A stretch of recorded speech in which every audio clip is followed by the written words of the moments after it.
What's up, Christ Center Mental Health Community? This is me, David Lee Chu Sarche, joined by my co-host Joseph McDermott for our bi-weekly show, Christian Schizo Rants, where two Christians with schizophrenia rant about different topics.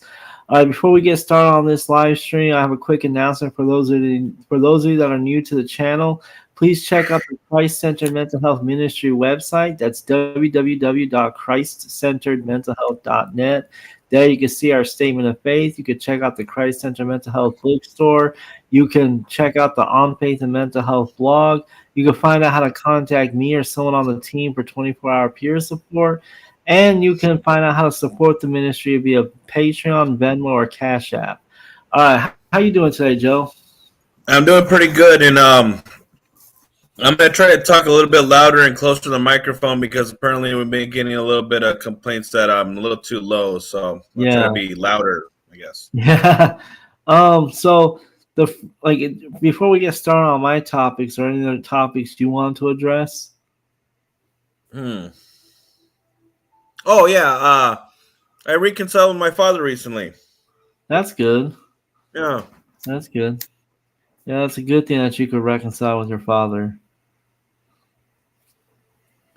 Yeah, I thought I was gonna, even though he's an undiagnosed narcissist, in my opinion,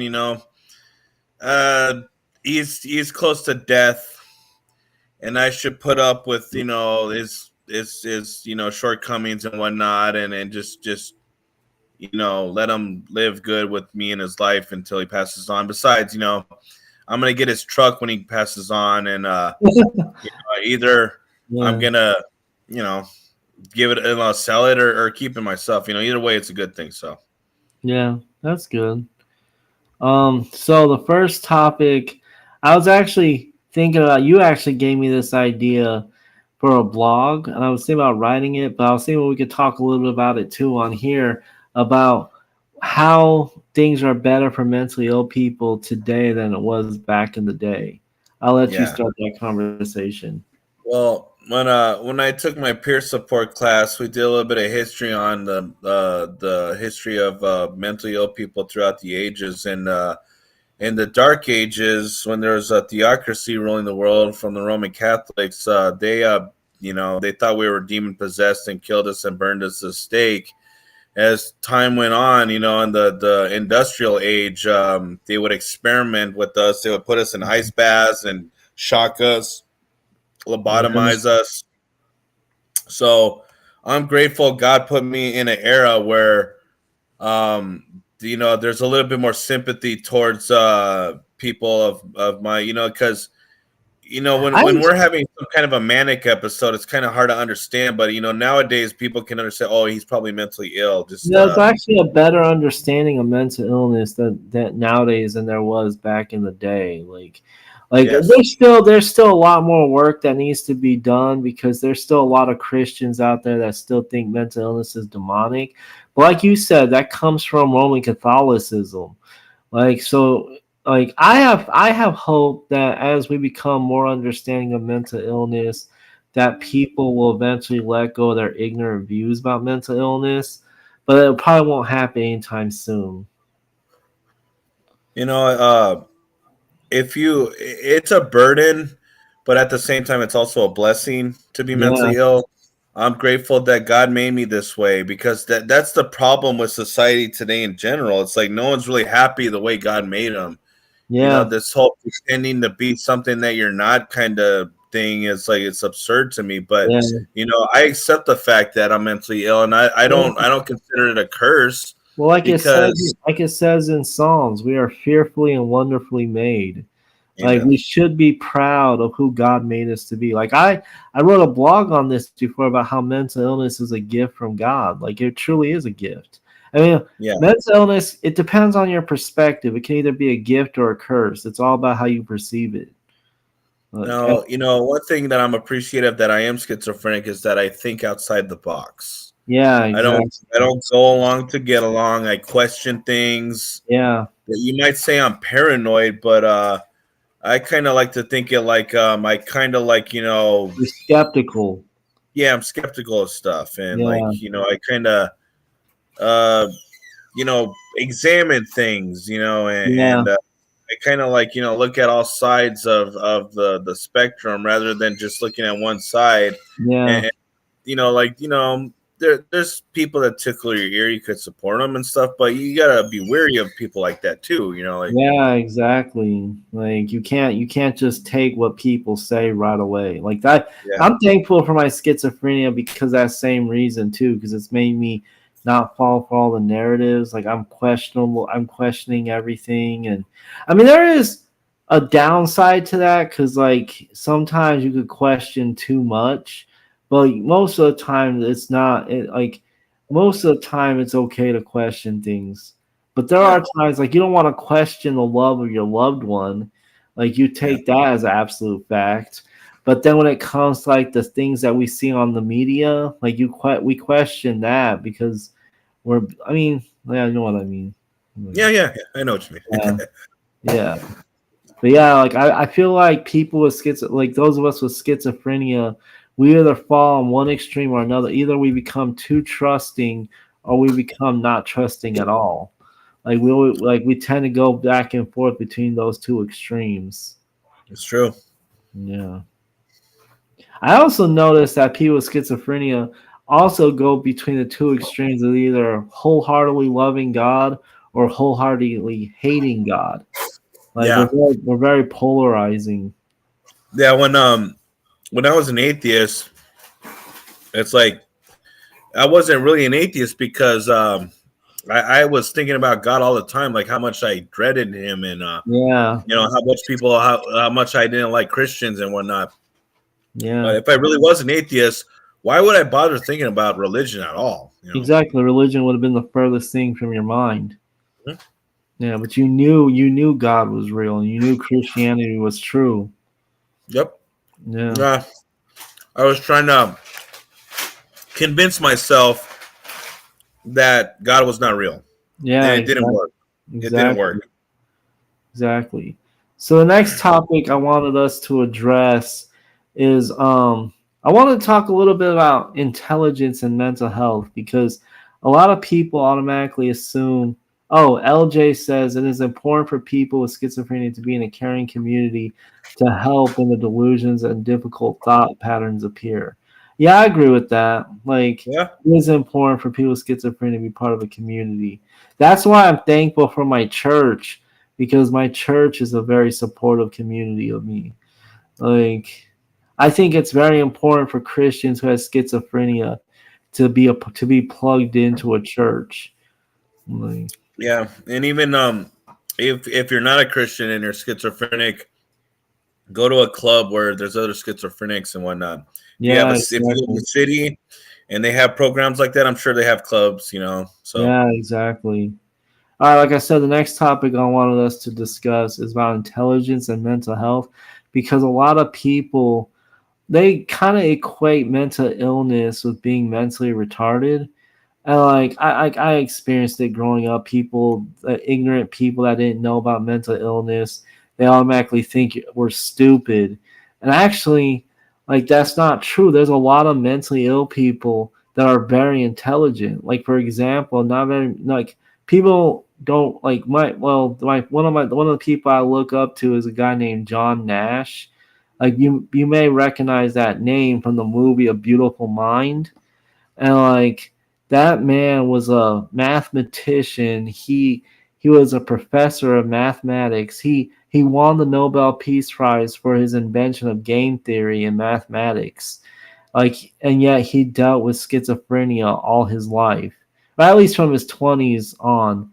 But like people have this idea that people with mental illness are stupid, and we're not stupid. Actually I was reading a couple articles today that was talking about with people with high IQs tend to be mentally ill. Like there's a link between the two. Like people with high IQs tend to suffer with bipolar or depression, like or anxiety, so, and like yeah. LJ says they still use game theory in math until this day. Yeah, that's true. They do. Like But yeah, like mentally ill people, we're not a bunch of idiots. Like yeah, there might be a few of us that aren't so bright, but for the most part, people with mental illness, like some of the most creative people out there had mental illness, like Vincent Van Gogh and Yeah. yeah, a bunch of them. Yeah, there's been if you do a simple Google search, you can look out especially art. A lot of different artists were schizophrenic. A lot of Yeah, poets. exactly. I think that one dark poet back in the day was schizophrenic or something. Edgar I Allan think Poe. yeah, yeah. I think he might have been. Yeah, If I'm not I think he mistaken, I don't suffered know. with. I think he suffered with depression. Okay, well there, well that's something. So Yeah, you know, exactly, exactly. yeah. Yeah, So like I remember when I was like a bit of a poet back in my teenage years, I was unmedicated. I was just suffering through mental illness, and people really liked my poetry that I used to go on this website with, and it was because it was like painful, like it was really like like very intense poetry. yeah. And but when I'm like happy and like satisfied, my poetry doesn't take on a life of its own, and like Mhm.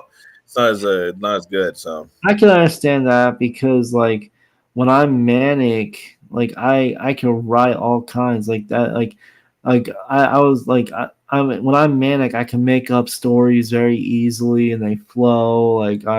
I'm very good at writing stories when I'm manic. right. But yeah.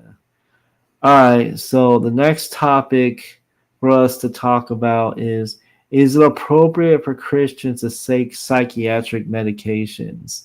And the reason why I picked this topic is because a lot of people, a lot of Christians in particular, seem to be against psychiatric medications, and they always use the argument saying, "Oh, psychiatry, the Greek word for psychiatry is pharmakeia, and that means sorcery." And okay, that may be true, but that's number one, that's a genetic fallacy, saying that because something is wrong in its origins, that it's wrong in all the time. That's a genetic fallacy. And second off, that these I notice these same Christians that try and use that argument for pharmaceutical medications, they don't apply that same logic to Advil. Like if they get a headache, they're going to take an Advil, or if they have diabetes, they're going to take insulin shots. So it's kind of like a double standard. Like When I think of like pharmakeia as a reference to sorcery, I'm thinking about like drugs that make you feel like you're in another planet, not yeah, something that will heal an ailment. yeah, exactly. Like for instance, like when they talk about pharmakeia, it's referring to something like shrooms or something. It's not referring to. And actually, what they don't understand is that one of the companions of the Apostle Paul was a doctor. It was Luke. Luke was a physician, and I'm pretty sure Luke prescribed different types of medication to the people he helped out. Right.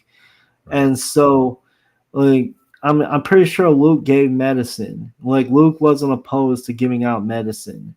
And even No, like when I you think Luke was a Christian scientist actually. yeah, okay. But even like when you read in the I think it's First Timothy, Paul instructs Timothy to drink a little wine for his stomach ailments. That was a medicinal prescription. I'm pretty sure he probably got that from Luke. Like that was a medicinal prescription. Like because it strictly says take drink a little wine for your stomach problems. Right. So like Paul probably got that idea from Luke. So this whole Yeah. idea that medicine is somehow evil, that Christians shouldn't take medicine is just ridiculous. Yeah. Like like like people say, "Oh, you should trust God to heal you," but God, yes, God can heal, but at the same time, I believe nowadays God works through ordinary means. Like the times of miracles and stuff, the times for miracles and stuff are ceased because they were just a sign proving that Jesus has come. But nowadays, God works, and even like when you read in the New Testament, like you see in the book of Acts, you see in the four Gospels that Jesus performing all these miracles to authenticate that He's the Messiah, and then in the book of Acts, there's miracles authenticating the message that Jesus had them preach. But after the book of Acts, you don't really hear too much about miracles. And actually, like I said, Paul tells Timothy to drink a little wine for his ailments. And if miracles are still going on, why didn't Paul just tell Timothy to expect a healing? Like we read in Hebrews that in the former times God spoke to us in various Yeah. different ways, but in these last days he speaks to us by his Son. So that to me tells me that the times for miracles have ceased. Mm. Um, I agree. I agree with that. Like, even though I myself have experienced a quote unquote vision. You know, Yeah, like it's part of my testimony, and like I don't even hallucinate. Like I don't see things or hear things that aren't there. So like I can explain why this wasn't. I know people would think that right away. The schizophrenic that saw a vision, big deal. But you know, yeah, like even though I saw a vision, I believe that all that stuff has ceased to exist after Acts, you know, as well. yeah, You know, so yeah. and I experienced a vision myself when I became born again. Like I might put my testimony online someday, or maybe I'll put it on this channel. Who knows? But Well, you already have that's it. You already have your testament on this channel because I interviewed you about it. oh yeah, that's right, that's right. I was Yeah, thinking about maybe doing kind of like a yeah, you know just like saying it with the screen, but yeah, if you can look yeah, it up on there too, if you know. yeah, So exactly. Yeah. But yeah, like if I remember to, I could post a link to that interview in the description box so people yeah, can watch it. that was like 2 years ago by now, huh? Or Yeah, it something was like two that. years ago, something like that. But if I remember, I'll probably post it in the description box for people to watch it. Right. But yeah, like, all right. So, is there anything else you want to say about that topic? I'm good. All right. So we'll go ahead and go into the videos. LJ says drinking wine for medicine is also mentioned in Proverbs. Yeah, that's a good point. It is mentioned in Proverbs. All right, time to go to the videos. The first video, hold on, let me pull it up.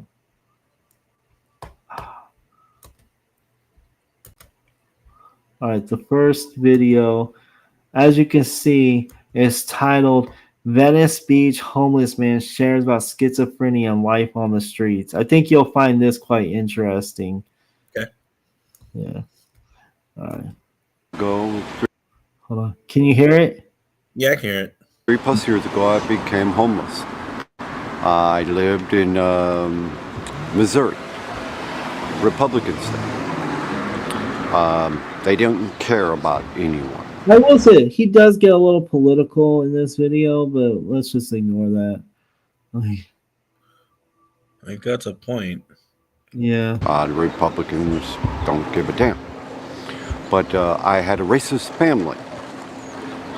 I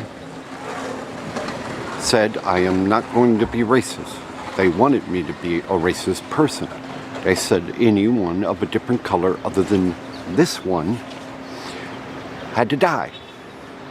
I will admit, okay, I said we'll just ignore him being political, but I do have to say, I do admit that I do understand why a lot of Democrats have this idea that a lot of conservatives are racist. Not to say conservatives are racist, but sometimes conservatives do come across as being racist. Like some of them do, not all of them, You but I know, will. you know, I will. I don't have to worry about my father watching this, but he was a bit of one back in the day. He repented of it, but Yeah, I grew up with him and his friends, and they all had the kind of mindset that gentleman's parents had, you know. And I grew up around that stuff. And what was, despite that, my mother was a Hispanic woman, and still I was hearing all this, you know, white this, white that all the time, and it just really bothered me. You know, I never really wanted to be a part of that either. You know, like I could never fit in with that because of the one drop rule supposedly or whatever. But yeah, I'm a mixed man. That's what I am. You know, you can call me white, you can call me Chicano. It doesn't matter. yeah, Like that stuff is secondary to me. Like it's all about the gospel. But I know what it's like being raised in a racist household, and it's yeah, not fun. yeah, exactly.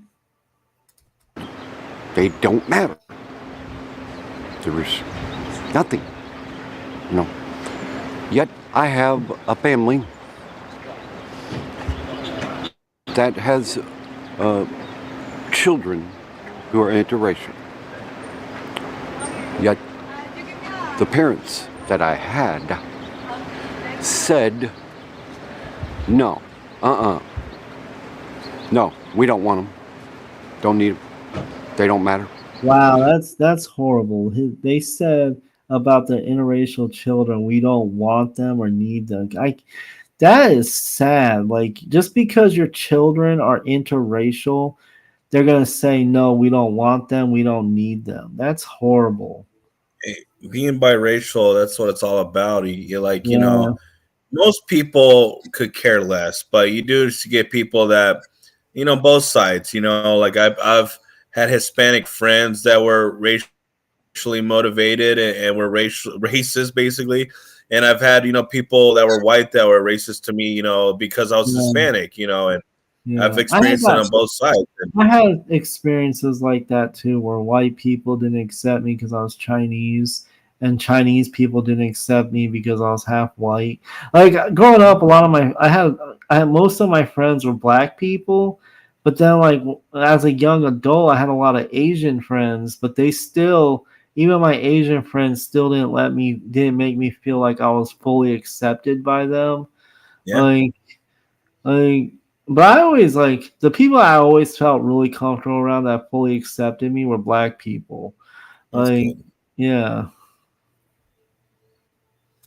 But yet they want to be nice to them in front of their face and say horrible things behind their back. I am supposed to go along with it. I said no. I'd rather be homeless than a racist. wow. And along I give this guy props. He stood up to his family, and like he just said, "I'd rather be homeless than a racist." Like that takes some Yeah, courage. yeah, no kidding. Yeah, I That's give this guy his props. that's cool, man. Like, how many people can honestly say that they would stand up to their racist family and risk being homeless rather than just go along with their racist ass crap? Like, how many people can honestly say that? Yeah, the that's way, beautiful. before Yeah, no. I left, I wound up with mental illness. I was diagnosed with schizophrenia, multiple personalities, and bipolar. I didn't want to have to deal with my mental illness and had to deal with the racist family. I left. It was That's it. So he left because he didn't want to deal with his mental illness and a racist family. I can understand that because dealing with a mental illness is hard enough to deal with, rather than it being compounded with the idea of dealing with a racist family too. Yeah. Like, to be honest, even if his like seeing how his family is, they probably wouldn't have accepted him anyways as soon as he told them they were mentally ill. Like it doesn't they don't strike me as a loving family. Yeah, like it's probably like a common occurrence in America. Like there's probably like a lot of mixed people nowadays, and Yeah, they probably have to deal with this on a constant basis, like like a racism in general. Like it's not yeah, it's as someone who's like biracial, it's like it's something that it's what I'm talking about. If you are, it's yeah, just like you don't fit in anywhere basically. yeah, exactly, exactly. the best thing to do. If this happens and you have mental illness, you have to think about yourself. You don't think about them other people.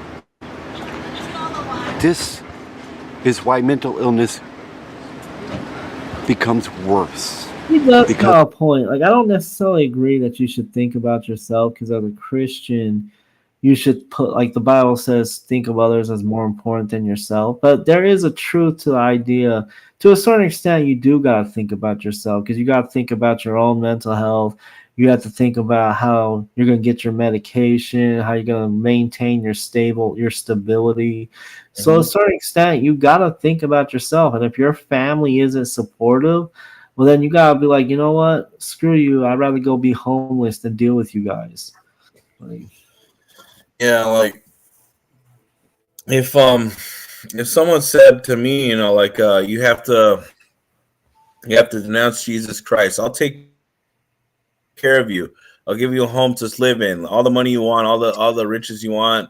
You can even be famous if you want. All the we can go on. You don't have to worry about it ever again. But you have to denounce Jesus Christ. I would not do it, no matter I what. would, I was I never going to wouldn't, yeah, I would never you know do it. so even though this is like a different kind of a degree of like I can understand why he would take a stand for what he believes in. Yeah, It's like he knew something was wrong with how they were behaving, because he probably got that from his, when you're not to say this about anybody, but if you don't have schizophrenia or some kind of mental illness like that, you might just go along with your parents no matter what they say. But a schizophrenic might be like, hold on, something is not right about yeah, this, man. like we were saying earlier, when you have schizophrenia, it causes you to question things. Yeah, right. Like, yeah, Because other people want you to do something that would make your mental illness even worse.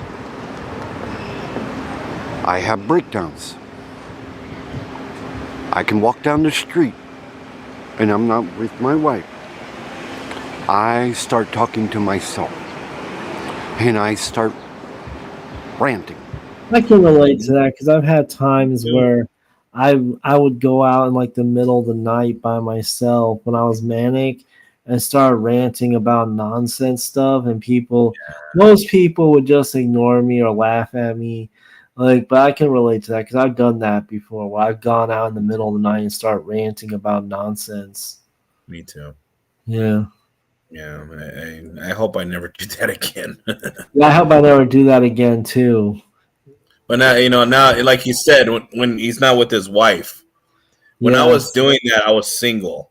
Now that I got Yes. my wife with me, my fiance, I tend to not to do stuff like that anymore. Yeah. And also because you're medicated too, and That's another big factor as well. yeah, same here. When I was last time I had a like manic episode where I went out in the middle of the night and was ranting, I wasn't medicated. Well, I think at the time I was medicated, but I wasn't taking the right dose. I was not I wasn't taking the right dose. Right. Then I have people walk by. Oh, he's one of them. Crazy. Well, it can happen to anyone. I used to laugh at people who had that. Then it happened to me. That's a good point. Like, mental illness can happen to anyone.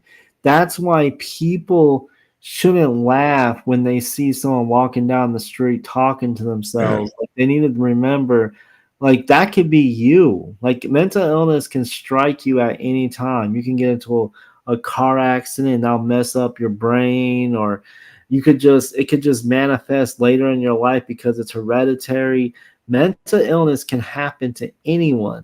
That's why I don't think it's right when people point and laugh at people like us, because it's like, you idiot, it can happen to you too. Like, mental illness can happen to anyone at I've any um, time. I've read studies where like it tends to happen when you're 14, around that Yeah, age, but yeah, that's not necessarily going to happen to everybody. It could happen when you're 30. exactly. It can happen when you're 30. That's what happened to John Nash. John Nash's schizophrenia didn't manifest until he was in his 30s. Yeah. Yeah. Yep.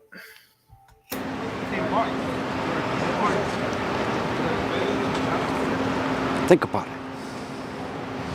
Has there been someone in your family who had mental illness? What did you do? What did you... Why didn't you say, hey, there's a problem. I'm on your side. Let's try to do something so you can get better. Not have to deal with racist people who's saying all this, oh yeah, they all have to die, they're not white.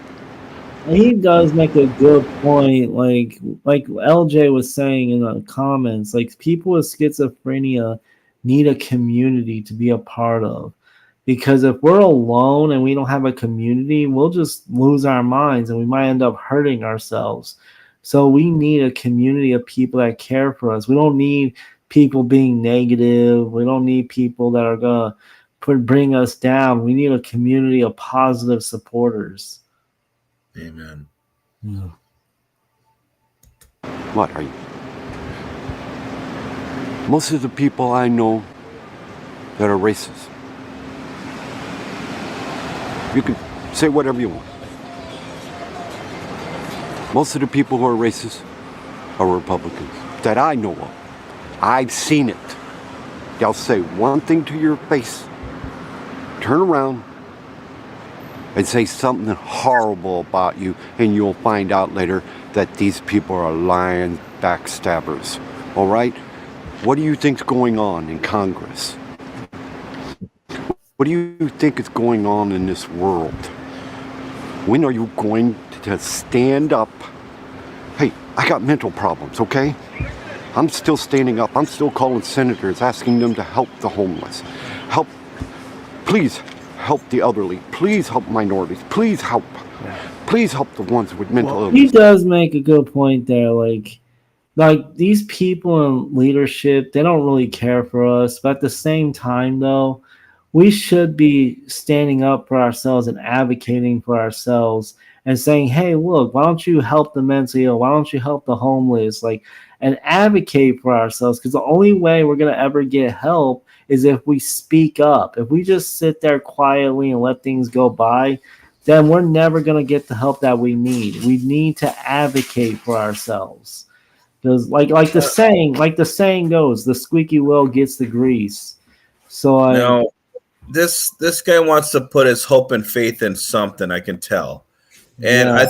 I think voting Democrat is going the wrong route, because they're just going to do the same thing those Republicans in your past did to you. They're not going to be trusted. Listen to the words of Malcolm X. They might be white skinned and they might tickle your ear and tell you what you want to hear as regards social issues, but they're snakes, man. Malcolm X said, if you're a black person and you support the Democrat Party, you're a political chump and a traitor to your race. Yeah, I agree. Yeah, but but he does, besides the politics part, he does make a good point saying we need to advocate for ourselves. Like I said, the squeaky wheel. I'm sorry. I didn't mean to get political. I didn't mean to. I'm sorry. The squeaky wheel gets the grease. So unless we're speaking up for ourselves, we're never going to get the help that we need, because they're not going to notice us. So if we want to get the help that we need to advocate for ourselves. We need to talk. We need to reach out and tell people we need help. Yeah. There's, and besides voting for these politicians and whatnot, there's also stuff that, you can do simple things like, you see a homeless man on the street, you don't have to shun him. You can say hi to him. You can say, how you doing? And if you have a spare dollar, why not? Give them let them. Even if you have the mindset of oh, they're probably just gonna buy drugs with it anyways. What's the point of wasting this dollar for? Your hands are clean. Your intention is so they can have a bite to eat, or maybe buy a couple pair of socks, or add to their funds so they can get a meal. If they buy something sinister with the money, that's on them. They'll have to deal with that with God, but your hands are clean because your intentions are in well placed. Yeah, exactly. The homeless. I am not by myself.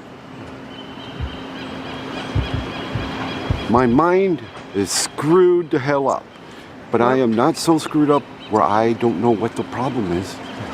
Well, Walter, I have we've known each other for a little bit now, and I have huge respect for you because you're willing to be open and honest about mental illness. And we need more people to be open and honest, because just like you said, people are pointing at you saying crazy, and that shouldn't be. I agree with that. Like, there definitely needs to be more of us being open and honest about our mental health struggles. I feel like so many of us who deal with mental illness, we rather just keep it under wraps, like hide it from people. I know I did it for the longest time. Like, I knew since I was 16 that I had a mental illness, but for the longest time, like, I thought I could hide it from people and just ignore it and it'll just go away. Like you may, even if you don't acknowledge it and you don't want to seek treatment, it's gonna get worse. So it's better to just acknowledge it and seek treatment, being honest about it before it gets worse. Yeah, that's true. Yeah. Because if you have no help, if you have, I mean, like, you know, this guy, he seems to be his head is on a good pair of shoulders right now.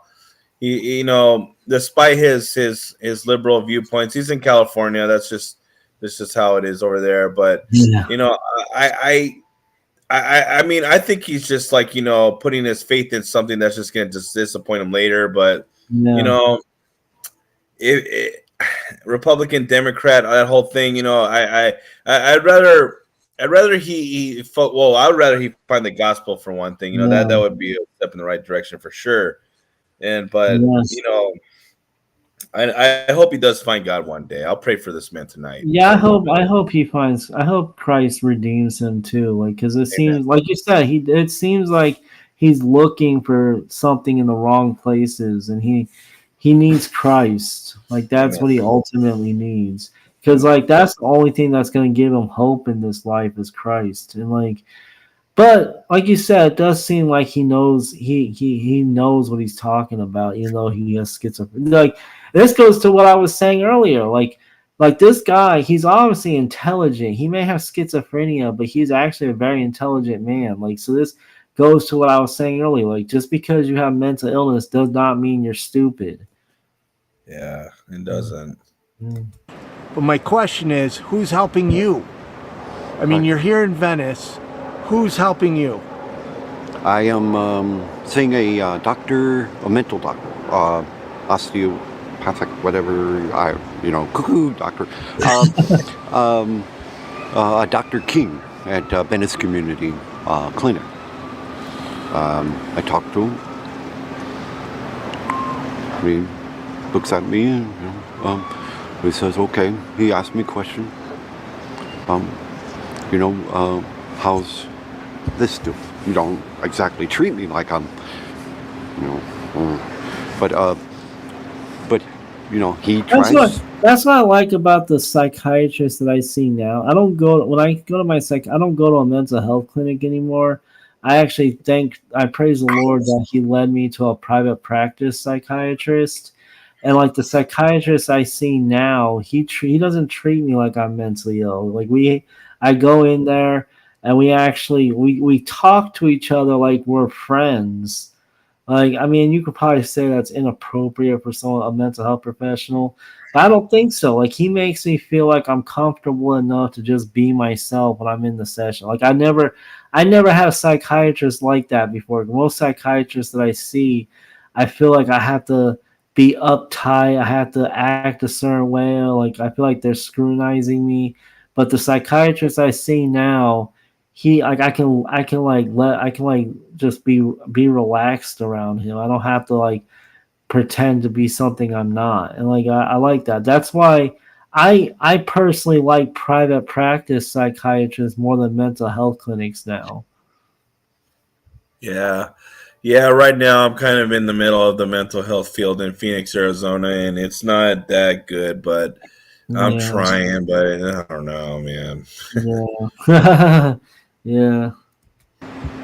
To find out, okay, is you having good days? Are you having bad days? Are you having more problems? I hear the voices 24/7. They want me to die. They say die, die, die. But yet I get up every day. I try to do something. I try to do some good. I have a beautiful... I always like. I find it interesting when people have voices that tell them negative stuff. Like, well, I guess this would be negative too, but I hear voices that tell me that I'm God and that people are worshiping me. Like, those are Yeah. the type of voices I hear. Like, but at the same time, though, I don't hear them too often because, like, I'm pretty surprised that he said he hears his voices 24/7. Because if he's seeing a doctor, maybe he needs to talk to him about a med adjustment because I don't know. I take my medication and I only hear my voices out like on specific times. Like I don't hear them 24/7. Yeah, like that sounded like kind of like a hyperbole to me. I don't think he hears them. I think that he might have like all the everyone that I've met that does hear auditory hallucinate voices. They get breaks, like they don't hear them all the time. Like, Well, there are people that do hear them 24/7 though. really, wow, Yeah, there that's are. Yeah, like even like they even have trouble sleeping at night because the voices won't shut up. wow, Yeah, like terrible. yeah. woman with me, my wife. I call her my wife because she is my family. She is part of me. That sometimes helps. You know? I'm glad to hear that this guy has someone in his life that supports him. Like that like we already said, like people with schizophrenia need people in their life that supports them. And it sounds like he has someone like that in his life. Like that's beautiful. Like that's beautiful. I like that she's willing to stand by his side. Even though he has schizophrenia and he's homeless, she still stands by his side and supports him. I think that's a beautiful thing. That is beautiful. Yeah. They should make a movie out of this guy's man's life or I something. know, right? Exactly. Mental problems. Now, but you pitch a tent every night here, and Yeah. then you have to pack it up every morning and move your stuff over there, and then every night you come back and you pitch it up, and then you have to move every single day. I mean, that I actually, cannot. I actually, like, okay, so I've been homeless many times in my life, and like I can relate to him. Like, I never actually had a tent, but I did sleep outside on numerous occasions, and like sometimes I wish I did have a tent, but like I didn't know where to get one. I didn't have the money to buy one, but like I can tell you firsthand that when you're sleeping outside and you have to get up every morning and you don't know where you're going to be able to sleep the next night, it is taxing on your mental health. And then on top of that, not only do you have to worry about where you're going to sleep the next night, but you also have to watch out for other homeless people because you don't know if you can trust them or not. Yeah. Really. What's his first name? I don't know. It didn't say. Well, I'll pray for him tonight. It's not like God won't know who I'm talking about if I don't mention his name. So, Exactly. Yeah. Not be helping your mental problems. No, it don't. It doesn't. It seems like the same thing over and over and over again. You know. When you think about it, you lost some hope. You feel like you lost in life. But you got to get up and try. You got to do something. But we're stuck. Being homeless, they want you up at 6 o'clock in the morning, get the hell out. And sometimes, when it rains, they allow you to stay a little bit longer. But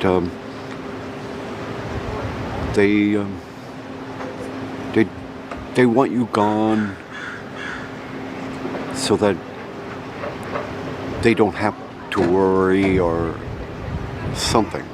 I'm not quite sure what. Well, you need to be in housing. How are you going to get better if we don't get you into housing?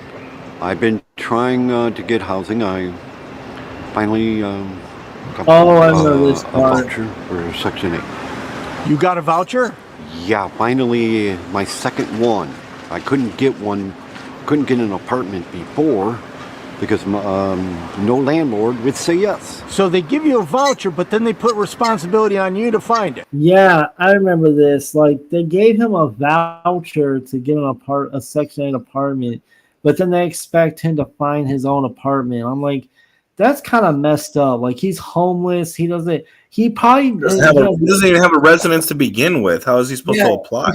He has mental illness. Like he probably doesn't even know how to find a Section 8 apartment. Like someone like him needs a caseworker that's worth a crap, that's willing to do that, find him an apartment, help him find an apartment. Yeah. I think it's pretty messed up that here's your voucher, now you gotta find your own apartment. Like really? Oh yeah, thanks for nothing. Like this is ridiculous. Like it's like I don't know. It's like the government does the bare minimum, and then they think that's good enough. Like, Yeah. I'll admit, like as someone who's been homeless many times, I find this part of the interview really irritating because, I remember when I was homeless, there was this one time I tried getting into this program, I understand it was for alcoholics and drug addicts, and I'm neither. But I remember at the time I was thinking to myself, man, do I need to drink and do drugs in order to get some help around here? And it's true. Yeah, there's a lot of services for people that are alcoholics, drug addicts, prostitutes, and all this other stuff. But there's really not that many services for mentally ill people. And it's like really it's mental illness is more common than drug addicts and alcoholics.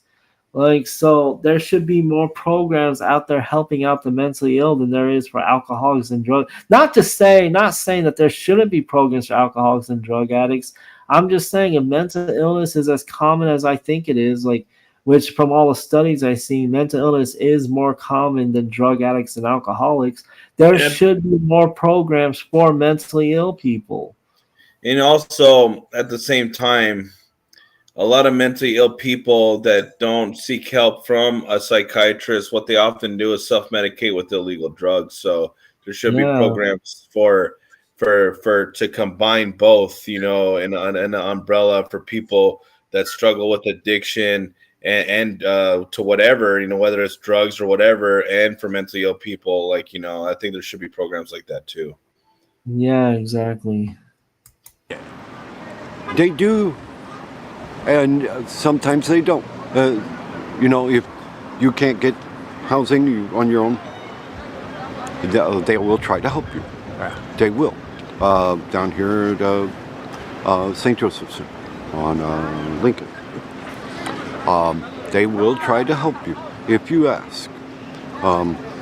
Because, you're homeless. You don't have the resources to, contact landlords, and you're very open about mental illness.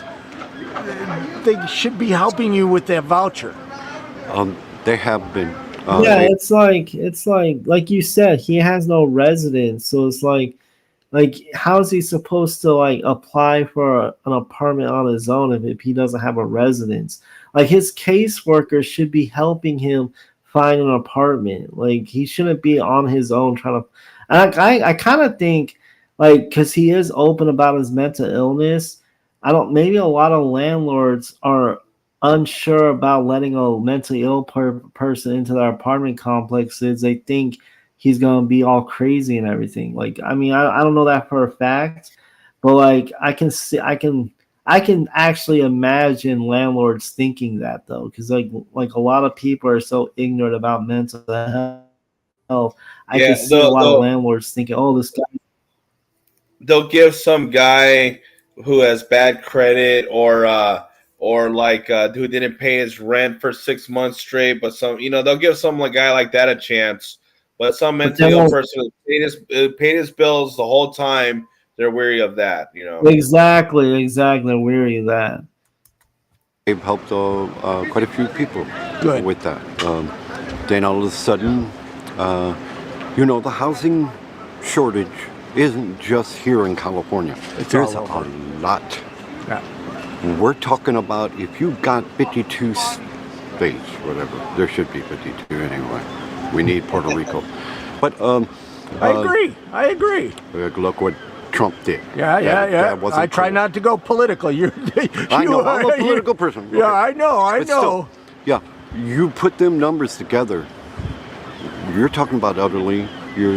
Every time there's a recession, who suffers? The elderly, the vets, Yeah. more homeless, more minorities. Minorities, once you're out here, it don't matter what color you are. It doesn't matter who you are. You are a minority again. That's very powerful. And when you're a minority, no one listens.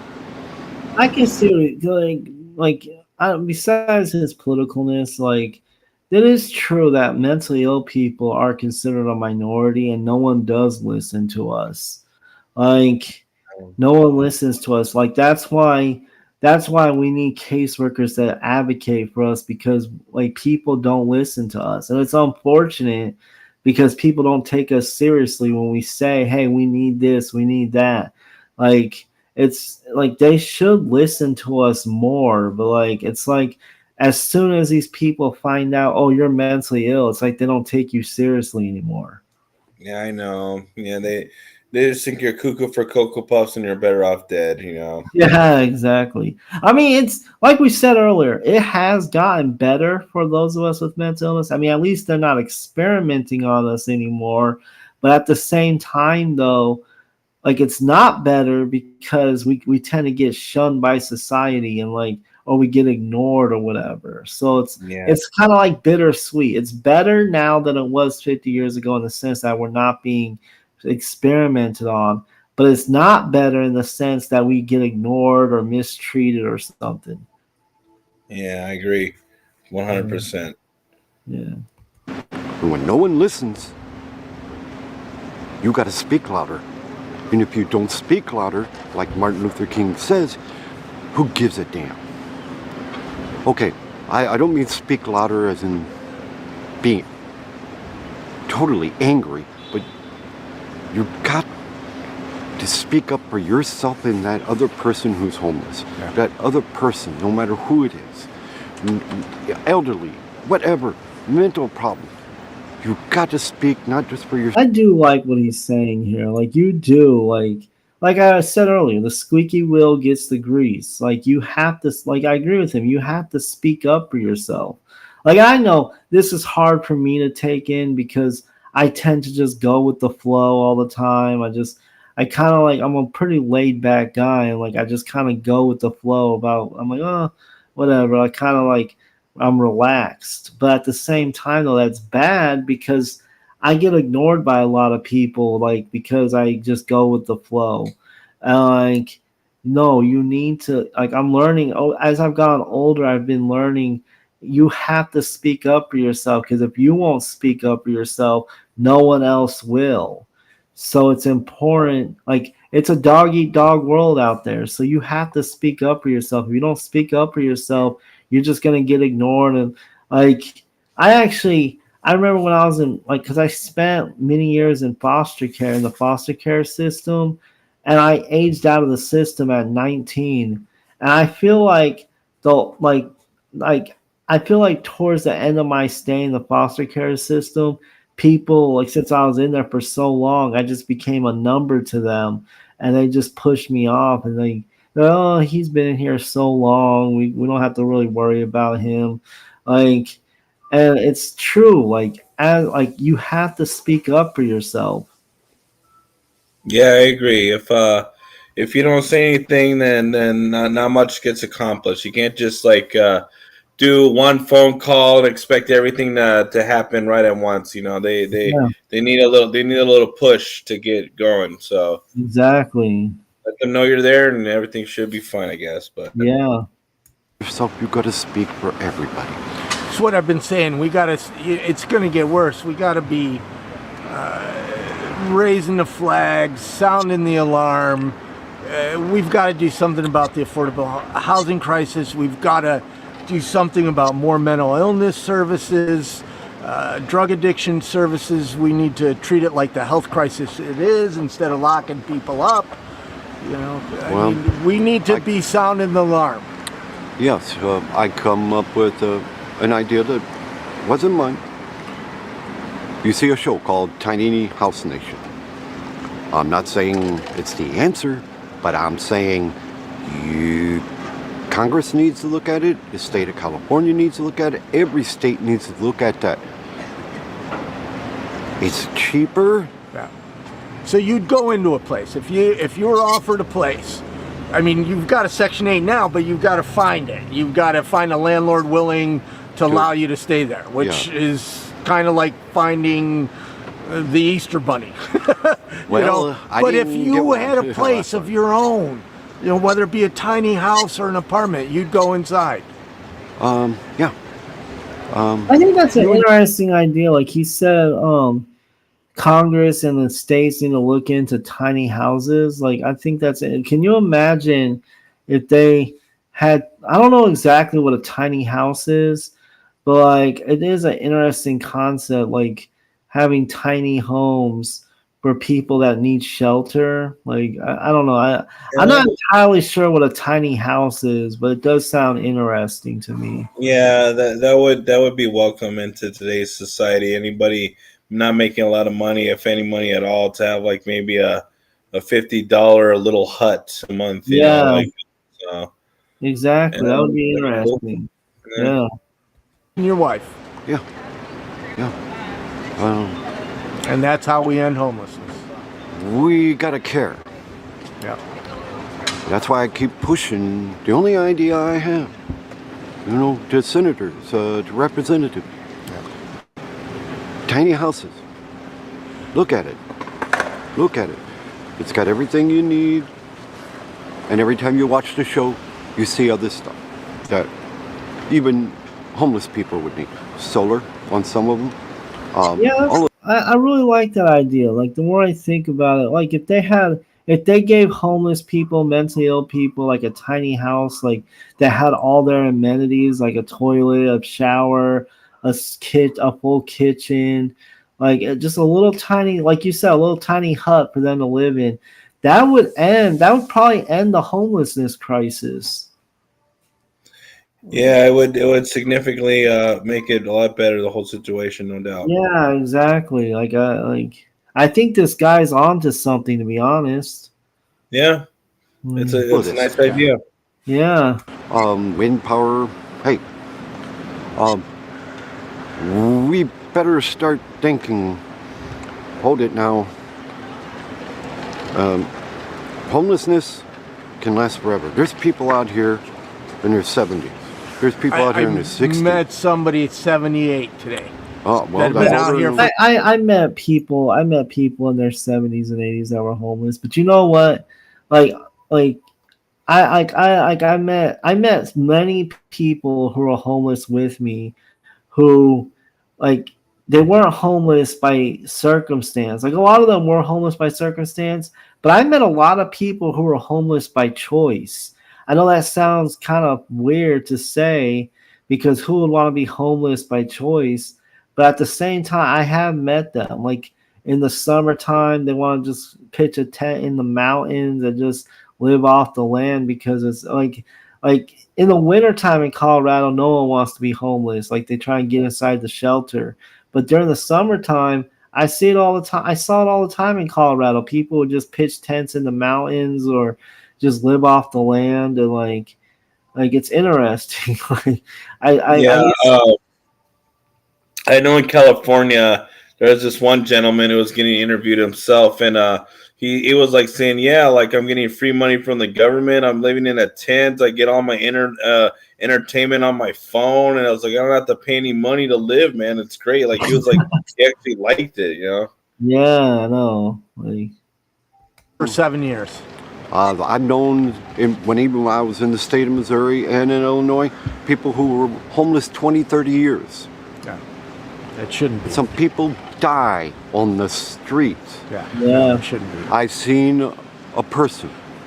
I remember when I was homeless in Colorado, like there would be people like people like that are like in their 70s and 80s or 30s or whatever, and they'll be in certain areas of Colorado Springs holding signs asking for money, and like they like the homeless people in Colorado Springs have their spots picked out. Like, you can't just go to any spot and hold a sign because every homeless person has their spot reserved. And if you go to someone else's spot to hold a sign, you may get killed because you're taking up someone's spot that doesn't belong to you. Like, so it's really hard in Colorado Springs to find a spot to kind of hold a sign to ask for money because all the good spots are taken. Like, so like, yeah, you don't want to just go up to any spot and hold a sign because you could be taking someone else's spot. And then the homeless, the homeless in Colorado Springs don't like it when other people take their spot. So you can end up losing your life because you stood in the wrong area and held a sign in an area that wasn't your spot. Yeah, that's crazy. Yeah. Was afraid to take off his coat in the summertime. He died because he was hot. He didn't know better to take off his coat in the summertime. I've seen people,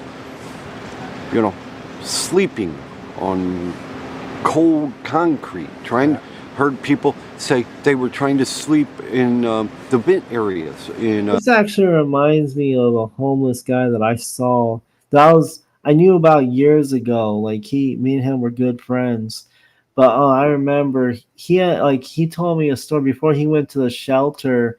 He was sleeping in a tent, and this was like in the middle of like winter time when it was like probably like 10, 20 degrees. Like it was snowing, like it was really cold, and he was sleeping in a tent behind the bowling alley, and someone came up and lit his tent on fire, and he managed to get out and he put the fire out, but there was a huge hole in the middle of his tent, and like all his stuff were inside the tent, so he just crawled back into the tent and went to sleep.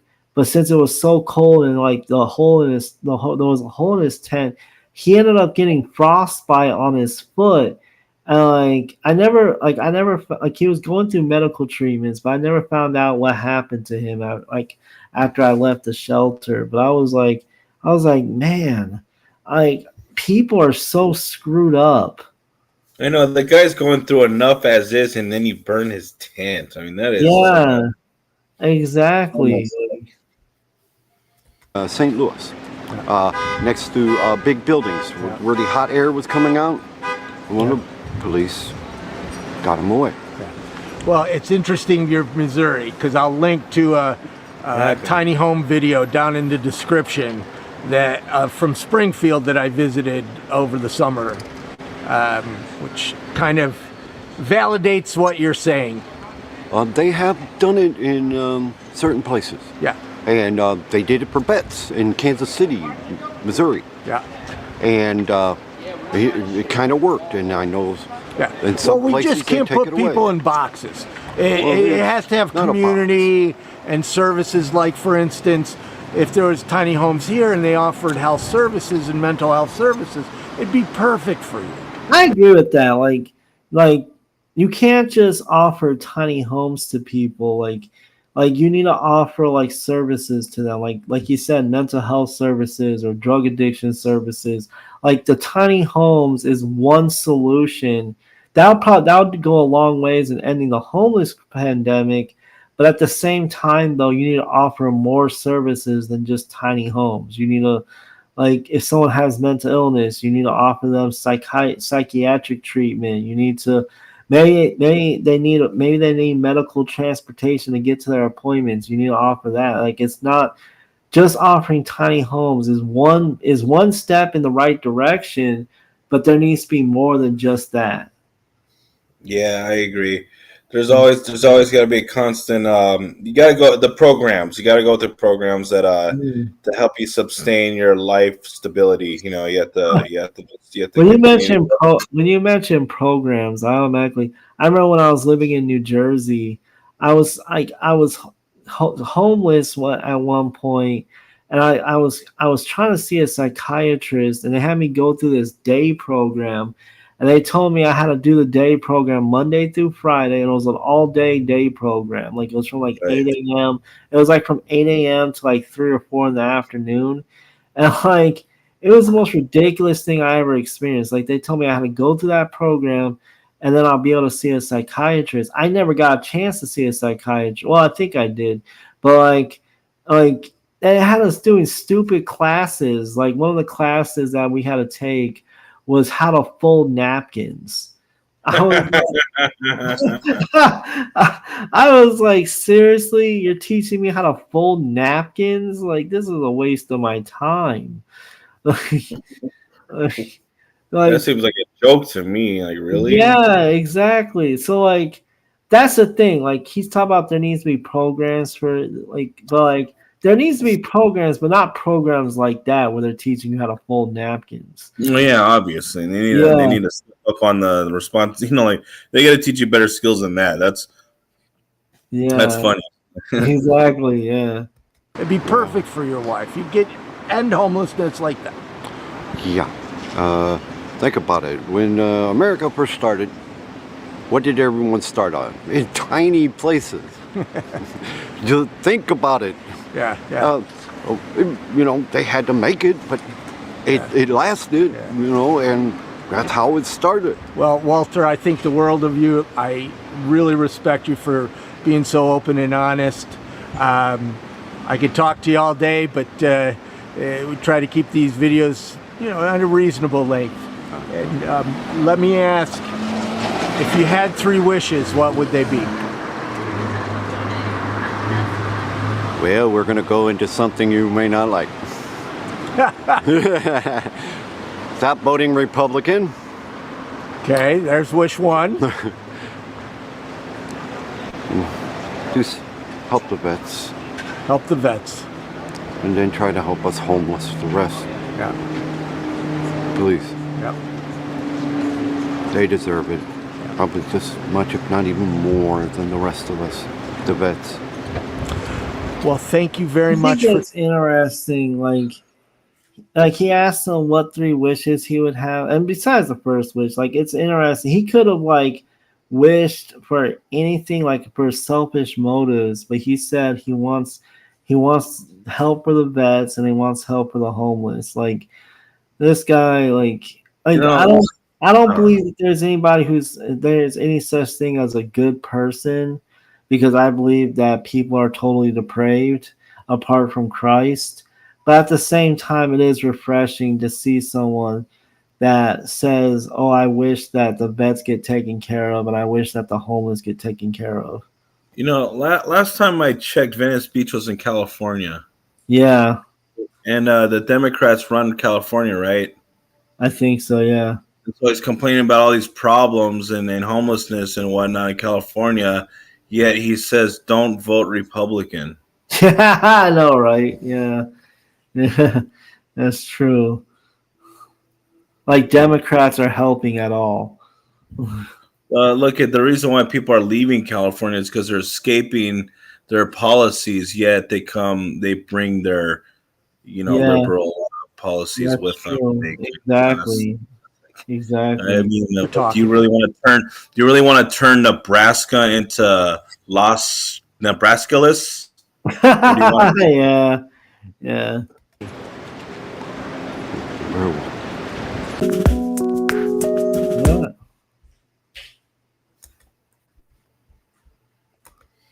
Do you have any thoughts about that?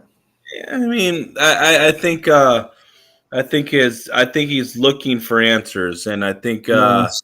voting for any political party is not really going to do it for you. It's just Yeah. me. It's just my opinion, but I mean, I would rather him. I know a lot of those so-called conservatives that he knew in the past. They might have been Christian. To be honest, they might have been Yeah. they might have been self-proclaimed, and Yeah. might have a total wrong attitude of God and conservatives and Republicans because of them. But Yes.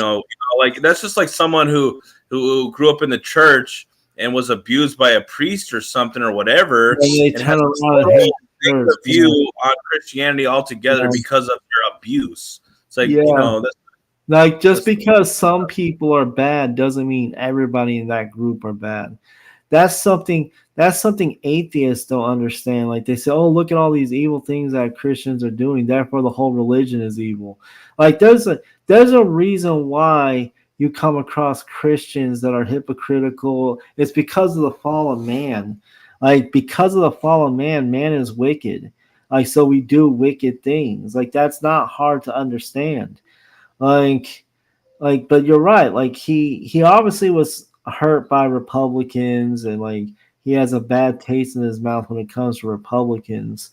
Like yeah, like I said earlier, like I understand why he thinks conservatives are racist, because I'm not gonna lie, I don't sometimes conservatives do get off vibes of racism. Like I don't know if you ever saw that movie American History X, but it was based in Venice Beach, and like maybe he oh was like part of that crowd or something, and like or he didn't like by didn't want to be obviously, but like maybe he was like maybe there is kind of a that kind of a problem in that city. I don't know. I don't know too much about it, but yeah, I just I don't I know. just thought it was kind of weird how like he knew of people like that in Venice Beach when that movie was based in that city.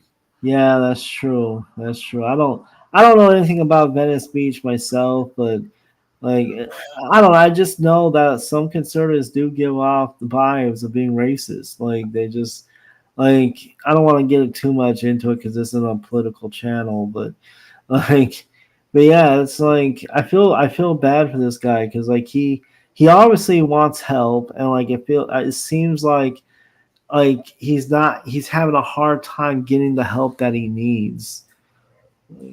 Yeah. Yeah. But yeah, so I don't know. I had two other videos I wanted us to go over, but I think I'll save that for next time because Okay. I'm starting to get tired. Okay. So, but yeah, like thank you everyone for tuning in to watching this episode of Christian Schizo Rants. Thank you, Joe, for joining me for this episode of You're Christian welcome. Schizo Rants. And stay tuned for the next episode, not next week, but the following week. Like we have, I have two videos I wanted us to address because they're pretty interesting, and then we'll have some new topics to talk about that at that time too. So stay tuned. Not this next week, but the following week on Thursday at 7 p.m. Eastern Standard Time. Um, Amen. yes, and if you haven't got the chance to, please subscribe to the channel. Leave a like and comment below what you think about what we said. And thank you for those of you that are going to watch the playback to this stream. And if you've been blessed by the Christ Center Mental Health Ministry, please consider supporting the ministry either through Patreon, Venmo, or Cash App for $5 pledges or more on Patreon, or if for a one-time donation of $10 or more on Venmo or Cash App. I'll send you a few copies of my books that I've written as a token of my gratification. Thank you very much. Have a good night and stay strong in the Lord. Amen. God bless. God bless.